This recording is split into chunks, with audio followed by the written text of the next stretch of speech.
Hey, what's up, you guys? Welcome back to Trippy Speaks UFC. This is like a podcast form video. Yes, I'm bringing the podcast back. You guys crushed it upon reaching 250 subscribers. I knew that we were going to reach that number after the pay-per-view. So let's go ahead and talk about the fights. This is going to be like a podcast. Anyway, if you guys like the podcast and you guys enjoyed this type of podcast, basically give me your feedback. Like, if you guys enjoyed it, if I'm doing things correctly over here, let me know, bro. Okay, so let's talk about the main event. Okay, so Conor McGregor loses to Dustin Poirier via TKO/doctor stoppage. Honestly, I hate seeing fights end like that, man. It's because it doesn't tell the full story, and I hate that. It's like Conor, it's especially bad when a guy in Conor McGregor starts off so good. A freak accident like that happens, and then it ends poorly for him. I mean, it's sad, man. It's sad. So, what's crazy is that people, this part right here sucks for Dustin Poirier. People are already making a ton of excuses for Conor already. They're saying, oh my gosh, Conor McGregor didn't get finished. He didn't go out on his shield, or he didn't go out in the way that we expected him to. So now people are already talking about a fourth fight. Dana White even brought up a fourth fight between these guys. Come on now. I do not want to see a fourth fight. Even if for some people it's still up in the air on who the better fighter is, I don't want to see a fourth fight between these guys.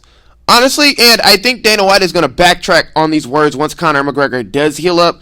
Conor obviously may not let go of it, and he might want to fight Dustin again. And it might be a whole situation where he basically single-handedly forces Dustin to fight him again. Dustin said that he'll do it. But, by that time, it's going to be over a year, you guys. At least close to a year that we see him back. Why? Because think of Chris Weidman. He's still out, and he's going to continue to be out for a really long time. Conor broke his leg.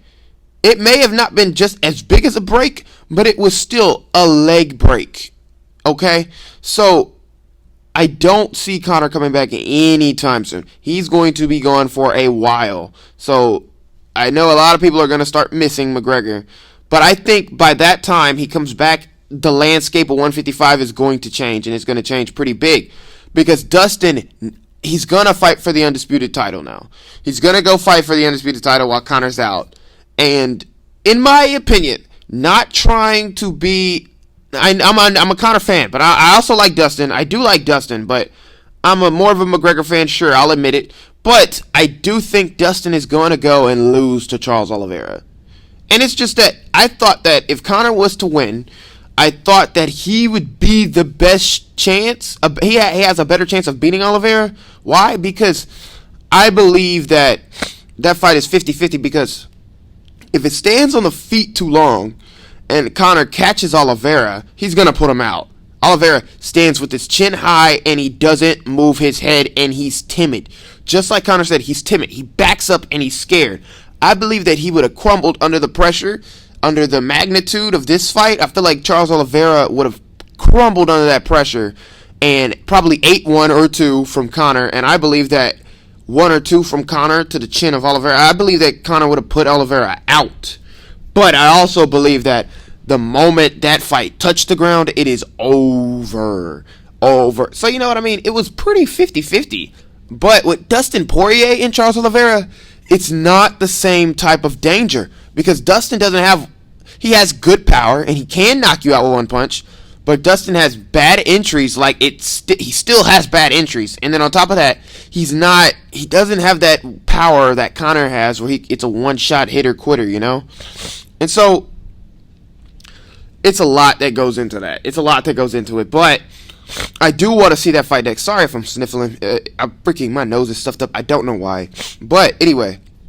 So, like I was saying, I believe that Dustin should fight for the undisputed gold. I do think he's going to lose, though. Because I believe that on the feet, it's actually, believe it or not as big as a advantage for Dustin. Sure, he may have slicker striking, but I believe that it's pretty equal, honestly, on the feet between those two. And then if the fight somehow touches the ground, Dustin is not going to hang with Charles Oliveira on the ground. You want to know something? Dustin is a black belt, yes, but he's not that long ago, this guy was a brown belt. So it's like he's not even close to the level of black belt that Charles Oliveira is. So, anyway, let's talk about the foot injury. Let's talk about what actually happened. So, I've seen a lot of people like talking about, oh my gosh, like Conor broke his leg. It was because okay, so look, what Dustin said actually did happen. Dustin checked, I believe it was a leg kick to the knee. I believe that Conor threw the kick to the knee, and you gotta watch it back. It was in that moment. Conor kicked the knee, switched stances, or he kicked and then planted again, and he, like, in a way, wobbled. He wobbled. And I wish that I could, like, you know, I've been copyrighted on this channel like 3 or 4 times, so I would show you the footage of where it happened. I will try and find a picture and put it in the next video that I make about these two, but it was absolutely a checked kick to the knee of Dustin Poirier that Conor McGregor threw. It's like he fractured his foot, or he fractured his like lower shin.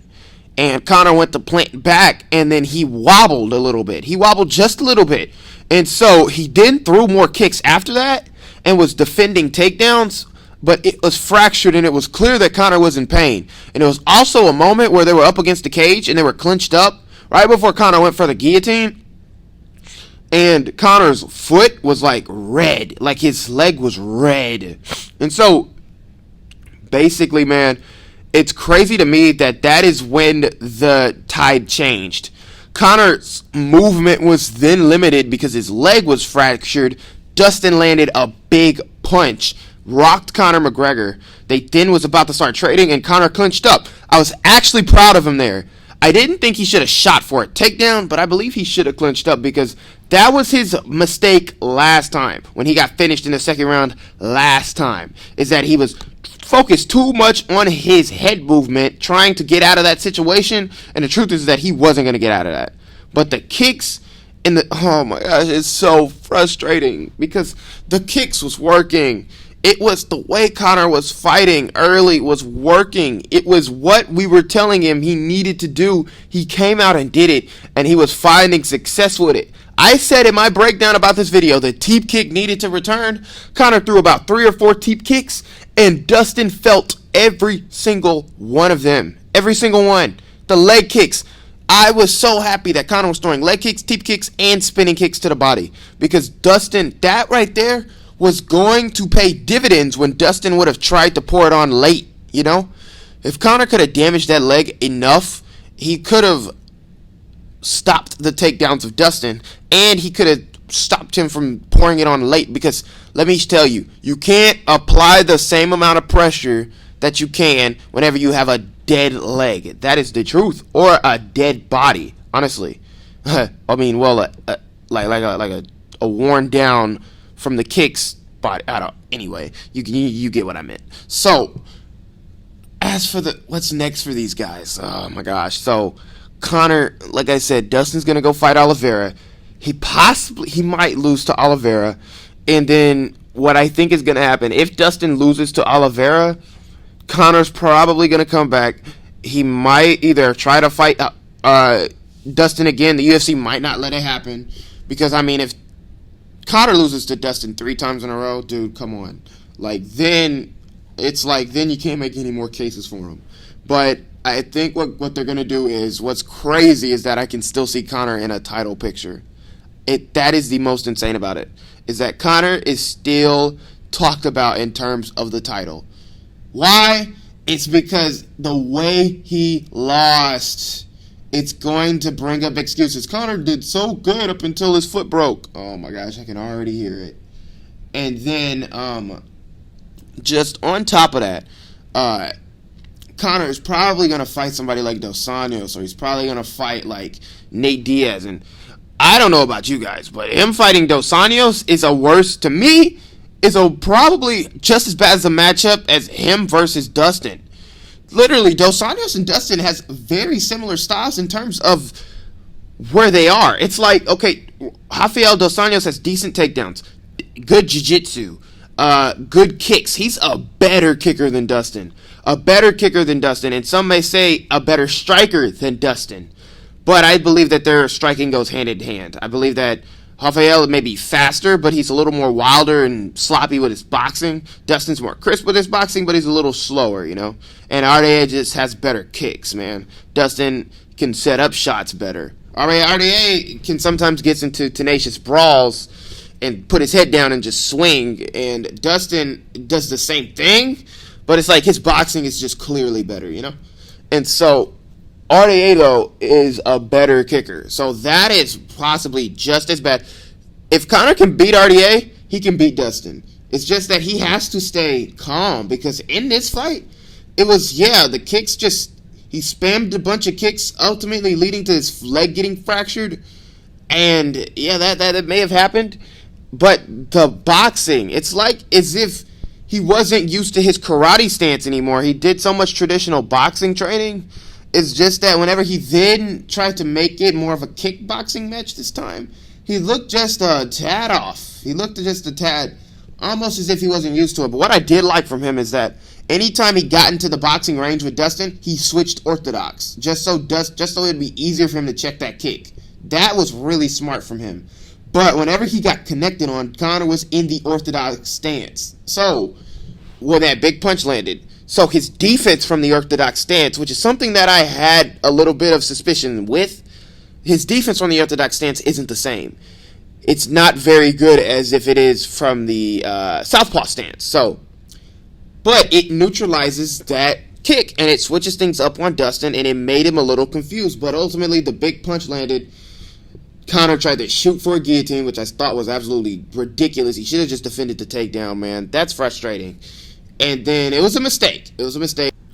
But for Conor, man, the most frustrating thing about this is that if only he fought Dustin the second time, like the way he fought this time, he would have had so much more success and possibly won that second fight, and we wouldn't even have to be dealing with this. This fight, I'm not going to lie, this main event was just a pain. The lead up to this was just a pain. To me, it wasn't fun. It wasn't.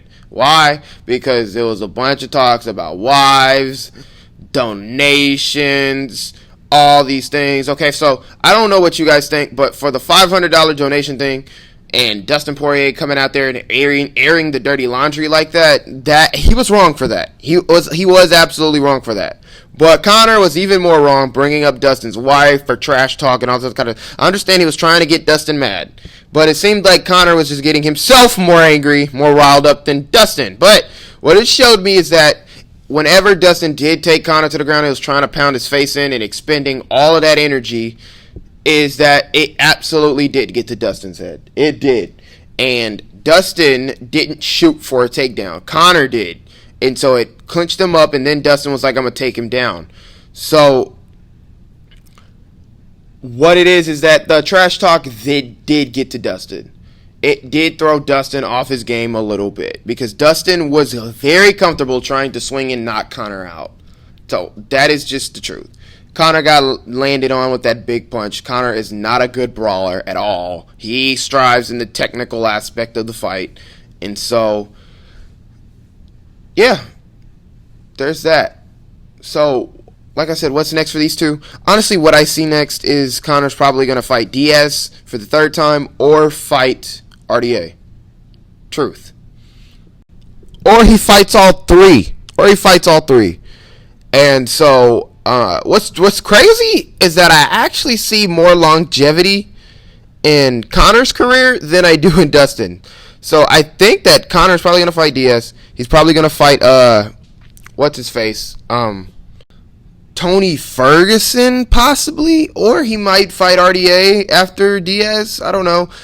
I can see him fighting all three. The thing is, if he beats all three, Conor's going to get a title shot. Sorry. If he beats all three, Conor is going to get a title shot. But the thing is that Conor, man, seriously this time may not be the same, and that is sad. Because that leg is broke. There's just, I don't know, man. I don't know. Maybe, I don't know. I feel like his wife might have a serious talk with him and make him stop. No joke. He may actually retire. But, I mean, and Conor, honestly, at this point, if he loses to a guy if he loses to Diaz, if he loses to RDA and he loses to Ferguson, not saying he'll go on a 3-fight losing streak after this one, but I mean, like, that would be 5, actually. But what I mean that is, like, if he loses to one of those guys, Conor should hang it up. Because you guys are going to hate me for this, but the Conor McGregor, prime, focused, whatever, Conor McGregor, the Conor McGregor that beat Eddie Alvarez, whatever, like, that Conor, prime Conor, isn't losing to those guys, man. Yes, I understand he lost to Diaz the first time, but he beat Diaz the second time. He shouldn't lose to Diaz again. Conor should be a well more skilled fighter than Nate, RDA, and Ferguson. If he loses, especially at the point in their careers, if he loses to them, you know, he should really consider hanging it up. Seriously. But enough on that fight. I have talked about this fight for so long now. Sucks for both. What can I say? But moving on. Let's talk about this fight. Let's talk about the co-main event. Gilbert Burns versus Stephen Thompson. Not a lot to talk about. So, obviously, Gilbert Burns gets rocked. He gets rocked pretty severely in every fight, you guys. Gilbert Burns is a chinny freaking fighter. He's chinny. That's just true. So, he gets rocked with a spitting heel kick, gets dropped, and Wonder Boy landed a beautiful counter, man. Beautiful. He always does. So my thing is that this fight was trending in a boring direction, but I wish that it was 5 rounds, man. They really screwed up making this fight 3 rounds. But, you know, if it was going to go that way for 5 rounds, what I seriously think they should do is that they should count co-main events as it is a co-main event, right? So they should make it 5 rounds just like the main event. That's just my opinion. Title or not, I don't care. So they make title fights through 5 rounds. I believe that they should make co-main events, period, 5 rounds. That's just me. But they won't do that. But I don't know. I don't know why. Maybe for time. I don't know. But honestly, Stephen Wonderboy Thompson was just heating up at the end of that round. He was starting to pick Gilbert Burns apart, and that just makes me think, man, what if there was actually more time in the fight? Stephen could have worked his magic, you know? I thought he won the second round, but I thought that he ultimately lost the third round due to Gilbert Burns taking him down and controlling him. It was just too much spots where Gilbert was winning. I thought that Gilbert obviously won the first.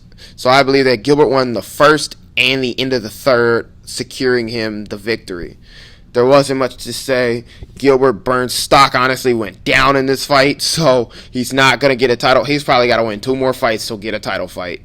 So, who's next for Gilbert Burns? I would love to see him fight Leon Edwards, actually. Or Jorge Masvidal. He called out Jorge. That fight is ending in knockout. Somebody's getting knocked out in that fight. That is a finished fight. And then on top of that, I saw Jorge talking some trash about Conor. Bro, Jorge just got slept worse than Conor did in both fights. He should not be talking. But anyway, so, Conor, he's actually not in a tougher spot. So think about it like this. He's actually not in a tougher spot than guys like Jorge is. So for my Conor fans out there, Jorge is in a rougher spot than Conor is, because there is no case that you make for a third fight with him and Usman. That's just the truth. Jorge is here for fun fights and fun fights only. Anyway, or if Usman somehow loses. Anyway, so, Gilbert Burns versus Stephen Thompson was boring. It was boring as hell, except for in that third round. I thought that third round things were getting exciting, but Gilbert wanted to just lay and pray. Oh my gosh. I hate that style. I hate that. Lay and pray. I cannot stand that at all. But, yep, Gilbert came to lay and pray. Stephen came to strike. What can I say?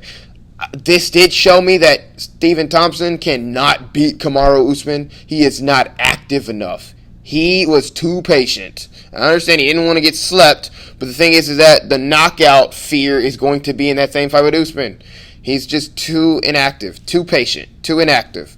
That's what I feel like is wrong with these strikers when going up against wrestlers. They don't go for it, you know? And Kamaru Usman is a way better MMA wrestler than Gilbert Burns is. And so this showed me that Wonder Boy would have got smashed by Usman. Truth. He needs to work on his takedown defense and be more active on the feet. That is just the truth of it. Otherwise, he's not beating Usman, and he's definitely not beating Covington. So, moving on. Okay, Sean O'Malley. Boy, I'm going to have a video coming out about Sean O'Malley, and it's probably going to piss a lot of you guys off if you're Sean O'Malley fans. So, this fight, shown to me, Sean O'Malley is a good striker. He's been a good striker. I like his striking. I think he's very slick. But what can I say? He is overrated. I'm going to just flat out say it. He's overrated.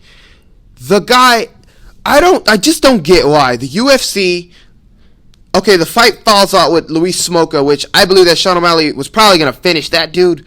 But the fight falls out with Luis Smolka. Instead of getting Sean O'Malley an actual decent contender on short notice, like Jimmy Rivera, give him somebody like that, you know? They freaking go to a guy whose first fight in the UFC. Okay, think about it like this. Put yourself in Chris Moutinho's shoes, okay? Let's say you're a freaking fighter, right? And you're fighting for some G League promotion where there's not a lot of you fighting in front of maybe 100 people at most. And you get the call to fight a guy opening up the pay-per-view for a Conor McGregor pay-per-view. There's tons of celebrities in the building. The weigh-ins is insane. This is your first fight in the UFC and you get put one of the best strikers in your division. That's your fight. And he has a ton of hype around him, a ton of followers, and that is so nerve-wracking for you. I couldn't imagine if I was him. But this kid came out there and ate the pressure like nothing else. Not only did he eat the pressure, he ate like 200 plus strikes off of what's his face? Sean O'Malley. So this proves to me that Sean O'Malley, one, striking wise, he's hard to hit and he is slick, yes. But his power is overrated. This guy fights old, washed up tomato cans who have taken a ton of damage in their careers. Okay? He's fighting damaged goods already. He got a fresh face in Chris Moutinho and he ate all of his punches. And the stoppage was bullshit. He freaking had 30 seconds left. Herb, let them finish the fight. Yes, he took a lot of damage. Yes, that may have taken a few years off of it. I don't know. Yes, it was bad. But he had 30 seconds left, man. In MMA, you can't just leave 30 seconds on the freaking floor like that, man. You can't. Dude, it's like anything could have happened. But Chris Moutinho's pressure was good. And watch that fight with no commentary because Joe Rogan, man, was freaking sucking Sean O'Malley's crotch all night long. Sean O'Malley, after the fight, should have threw his jockstrap, like took his cup off and just threw it into the media table and let Joe Rogan just take a big whiff of it. Because Joe Rogan was all over Sean. He does this. It's bias. And so Chris Moutinho was actually landing on Sean O'Malley, who has proven to be hard to hit in the past. Sean O'Malley in that second round was wilting under the pressure. But Chris Moutinho was just pressuring in the wrong way.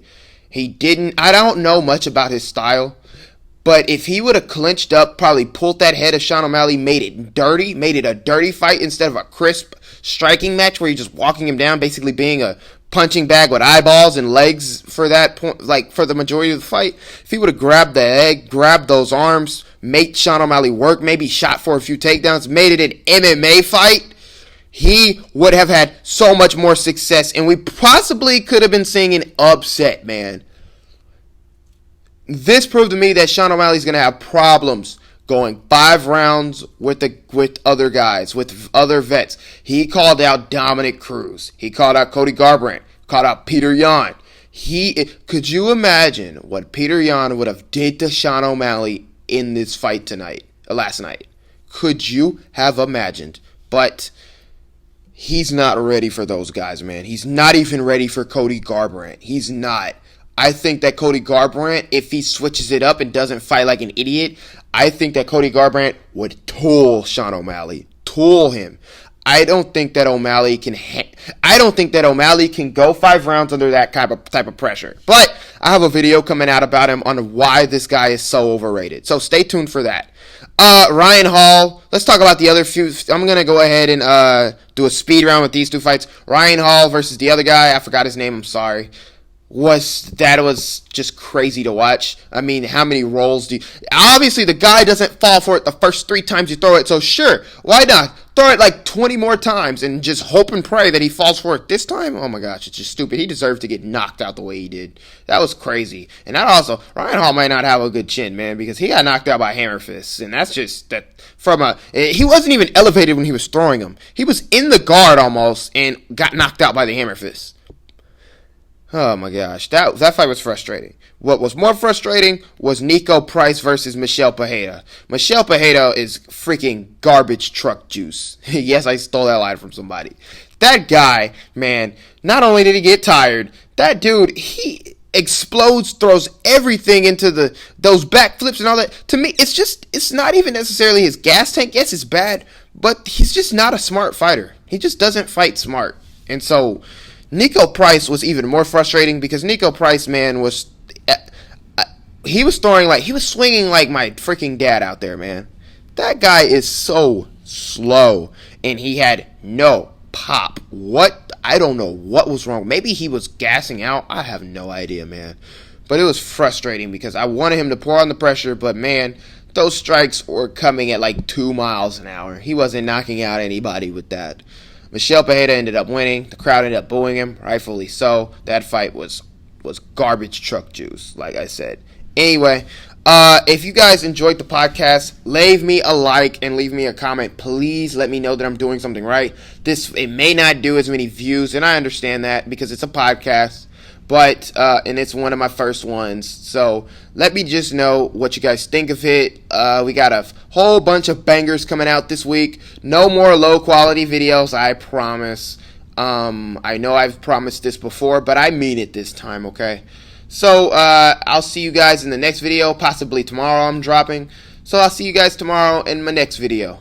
It's been your boy Trippy Speaks. Every like, every comment, every subscriber gives me motivation daily to bring you guys the best MMA content on YouTube so I can remain the champ. And I'll see you guys later. And I'm out, man.